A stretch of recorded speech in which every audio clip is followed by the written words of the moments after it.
The first time I heard the knocking, I assumed it was just someone messing around outside. But when I checked the door, there were footprints in the snow leading up to my porch. And none of them led away. This happened about 4 years ago when I was living in a small town in northern Montana. The kind of place where everyone knows everyone, where the biggest news of the week might be someone hitting a deer on Route 2. Quiet, isolated, peaceful.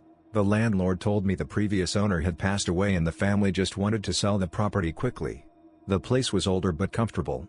2 floors, creaky wooden steps, and one of those long front porches with a single hanging light. At night, the woods behind the house were so dark they looked like a solid wall. But I liked that. The first weird thing happened about 2 weeks after I moved in. It was late January, and a snowstorm had just rolled through earlier that evening. By around midnight everything was quiet again. I was sitting at my desk upstairs, finishing up some work while the wind rattled the windows. Then I heard it. 3 slow knocks.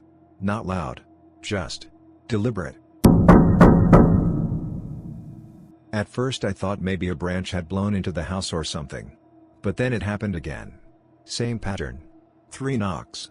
They were coming from the front door. I remember glancing at my phone to check the time. 12:47 a.m. Nobody in the town knocked on doors that late. Ever. Still, I got up and walked downstairs. The floor creaked under every step. The house was dead silent except for the hum of the heater. When I reached the front door, I flipped on the porch light and looked through the peephole. Nobody. I opened the door anyway. Cold air rushed in, and the porch light illuminated the snow covering the yard. That's when I noticed the footprints. One set. They came from the driveway, straight up to my porch. But that was it. They stopped right at the door. No tracks leading away. No signs anyone had turned around. Just one set of footprints ending directly in front of where I was standing. I stared at them for a long time, trying to make sense of it. Maybe the wind had covered the rest. Maybe I just couldn't see them in the snow. That's what I told myself. I locked the door and went back upstairs. But I barely slept that night. Over the next few days, things went back to normal. Work, grocery runs, quiet nights at home. I almost forgot about the footprints entirely. Until the knocking happened again. This time it was around 2 a.m. 3 knocks. Slow. Calm. Exactly the same as before. My stomach dropped immediately. I didn't move for a minute. I just sat there in bed listening. Nothing. Then it happened again. The sound echoed faintly through the house. I grabbed my phone and walked downstairs, my heart pounding in my ears. The porch light was still off. When I looked through the peephole this time, I felt something tighten in my chest. There was someone standing on my porch, but they weren't facing the door. They were standing about 6 feet away from it, looking out toward the road with their back to me. It was a man, I think. Tall. Wearing a dark coat and a hood. He wasn't moving. Not even a little. I remember thinking it was weird that he had knocked but wasn't standing near the door anymore. I opened the door just enough to speak. "Hey! Can I help you?" The man didn't respond. He didn't turn around either. For a few seconds, I thought maybe he hadn't heard me. Then he slowly raised one hand and pointed toward the woods behind my house. I followed his gesture. Nothing but trees and darkness. When I looked back at him, he was already walking away. He stepped off the porch and moved across the yard without saying a single word. The strange part? His footsteps didn't make a sound in the snow. I watched him disappear into the darkness between the trees. I stood there for another minute, waiting to hear something. Branches snapping, footsteps, anything. But the forest stayed completely silent. I locked the door and didn't sleep at all that night. The next morning I walked outside to look at the snow. Just like the first time. There was only one set of footprints. They came from the woods. Straight to my porch.